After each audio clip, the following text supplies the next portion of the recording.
el peor experimento de conducta en nombre de la ciencia.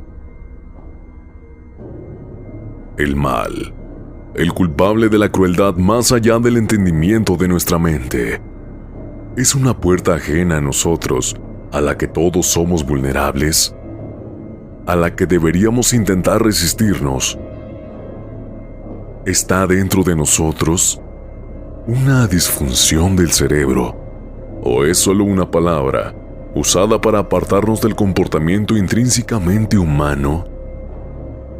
El profesor en psicología de la Universidad de Stanford, Philip Zimbardo, cree que una de las cosas más importantes para intentar comprender la existencia del mal es tener en cuenta que lo que normalmente vemos es el final de la línea. Es decir, vemos el producto final, como la solución final de Hitler, o las últimas masacres en las escuelas. Lo que no vemos es el proceso que lleva a crear ese mal. En 1971, este catedrático investigó el proceso de transformación que lleva a personas corrientes a cometer actos malvados. Para ello, reclutó a 9 jóvenes que fueron puestos en detención de manera inmediata. Introducían al detenido en el coche de policía, se encendían las luces y sonaba la sirena.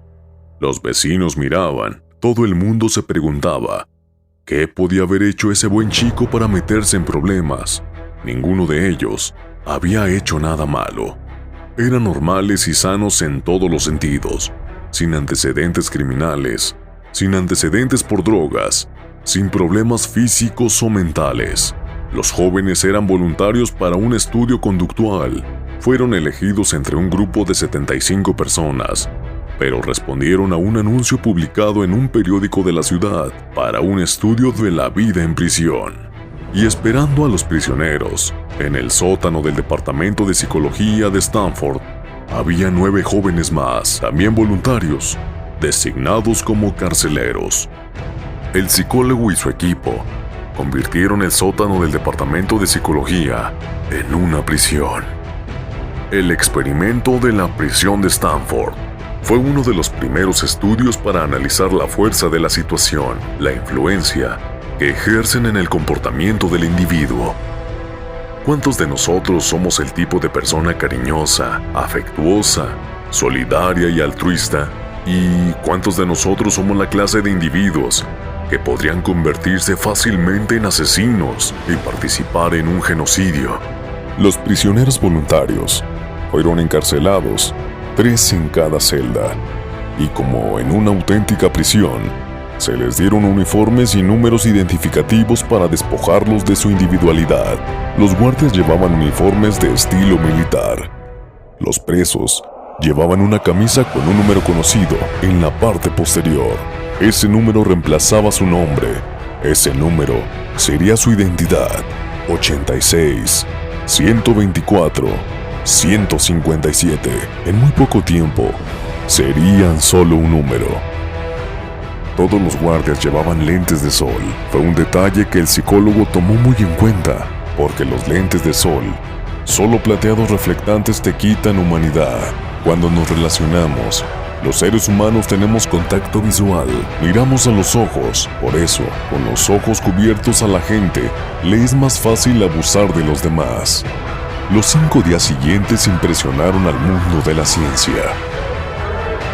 El mal se puede ver como el acto de ejercer un poder destructivo, como cuando ves a alguien aplastar un castillo de arena de otra persona en un momento, algo que tardó horas en hacer.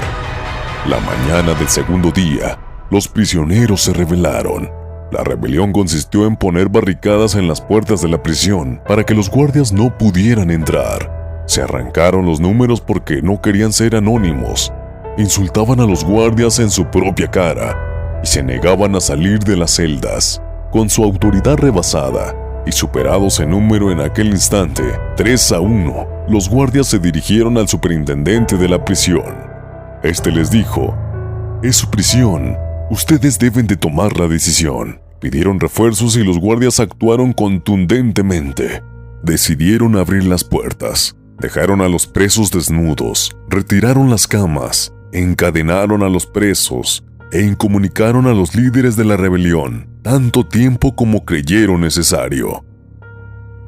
Aquí se ve a uno de los guardias vaciando un extintor en la celda para congelarles la piel. El sadismo a menudo requiere cierto grado de ingenio, y en este caso, de creatividad. La rebelión de la prisión fue sofocada y los guardias tuvieron su primera sensación de poder.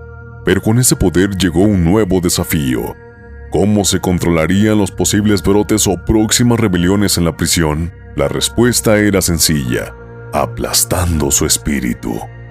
A las 36 horas, el primer prisionero, el 8612, tuvo una crisis emocional. Gritaba, tenía pensamientos irracionales, lloraba. La tortura psicológica estaba funcionando. Había empezado una sorprendente transformación. Ese era el punto de inflexión. Entre un grupo de muchachos jugando a policías y ladrones, unas personas que empezaban a asumir el papel de guardianes.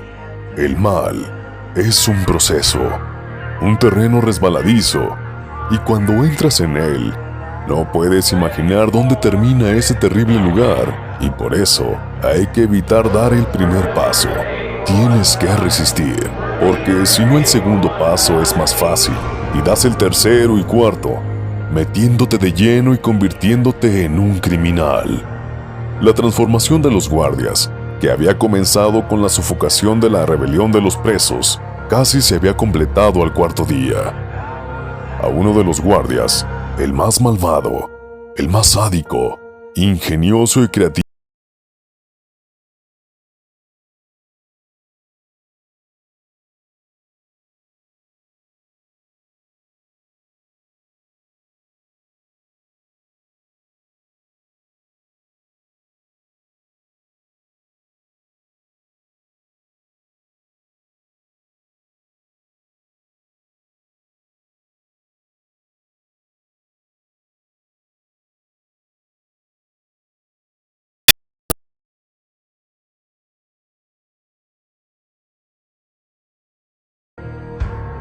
esto parece más una forma de tratar de justificarse por su malvado comportamiento. Cada día se intensificaba el nivel de agresividad y el nivel de los malos tratos, y observando esos grados de degradación, se cayó en cuenta que los guardias trabajaban en turnos de 8 horas, estaban en su casa durante 16 horas y tenían tiempo de pensar en las cosas terribles que estaban haciéndole a esos presos inocentes. Se supuso que cuando volvieran se sentirían culpables, avergonzados y que se suavizarían, pero ocurría todo lo contrario. El sadismo de John Wayne y los otros guardianes empezó a adquirir dimensiones sexuales.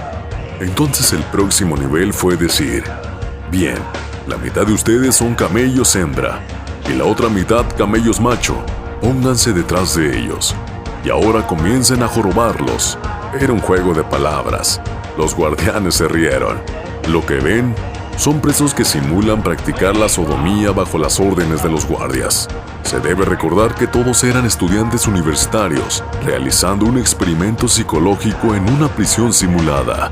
Habían empezado el experimento siendo jóvenes normales y sanos, pero eran irreconocibles. Cuando empezaron a obtener el sádico placer de humillar físicamente a sus prisioneros y desmoralizarlos totalmente, mientras se observaba el aumento de la degradación, se empezó a percibir que los guardias estaban demasiado en su papel, que estaban empezando a desarrollarse los varios niveles de un comportamiento sádico.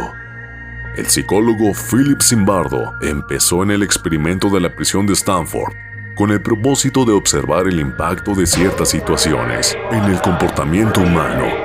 Pero al final, una de las observaciones más escalofriantes fue sobre sí mismo.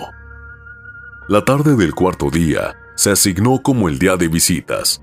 La familia de cada uno de los prisioneros venía a verlos, y esa es una de las pocas veces que se le ve con ellos. Iba para supervisar las visitas. Cuando observó el video, lo que le sorprendió fue su postura, su comportamiento no verbal, porque cuando llegó al patio de visita, llevaba las manos en la espalda, y esa es la postura que adoptan las figuras de autoridad cuando un militar o político pasa revista a la tropa.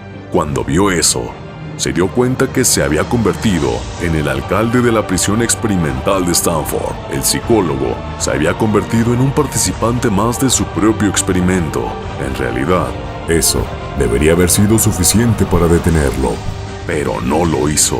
Permitió que el experimento continuara. 5 días después, cuando Zimbardo invitó a unos colegas de profesión, se dio cuenta de la magnitud de lo que había hecho. Una de las personas que lo visitó era Christina Maslach, profesora adjunta en Berkeley. Ella había sido alumna suya. Al invitarla a ver aquella locura, con los pesos encadenados y bolsas en las cabezas, los guardias gritándoles y los chicos caminando como zombies con los brazos extendidos, el psicólogo le dijo: «Fíjate, eso es una muestra de la naturaleza humana. Observa su comportamiento». Nadie había visto algo así, a lo que ella respondió de manera tajante: «Para esto, lo que haces es terrible. Tú eres el responsable». El psicólogo empezó a reflexionar detenidamente sobre cómo había cambiado inmerso en la situación, cómo había distorsionado su propia percepción de las cosas y su realidad. La fuerza de la situación estaba dominando a las personas de una manera terrible, y dejó que continuara porque pasó de ser un investigador a ser de manera inconsciente el alcalde de la prisión de Stanford. Interpretando ese papel, había perdido el sentido de la ética, había dejado de preocuparse. El 20 de agosto de 1971, después de que los guardias maltrataran durante 5 días a los prisioneros, terminó el experimento de la prisión de Stanford. Esto una semana antes de lo preestablecido. Para el psicólogo, esto fue un ejemplo escalofriante de lo que llamó maldad creada por la situación. Debemos preguntarnos si no hemos subestimado la naturaleza del poder de las situaciones para minar la naturaleza humana, para corromper a personas buenas e inteligentes. Mientras el mundo no se percate que se debe observar la evolución de esas situaciones, el cómo se desarrollan y mantienen, el mal seguirá existiendo. La mente humana tiene una capacidad infinita para hacernos buenos o crueles, cariñosos o indiferentes, egoístas o generosos, y para hacer que algunos seamos malvados y otros seamos héroes. Eso es lo maravilloso de la mente humana. Las personas comunes no son solo capaces de ser infinitamente crueles, sino que igualmente son capaces de hacer un gran bien. Cuando se trata de comprender qué hace que las personas cometan actos malvados, no solo debemos observar la naturaleza humana, sino mirarnos a nosotros en un espejo como individuos. Te invitamos a dejar tu opinión en nuestra caja de comentarios. Comparte, regálanos un like y suscríbete al canal Dogma Sapien.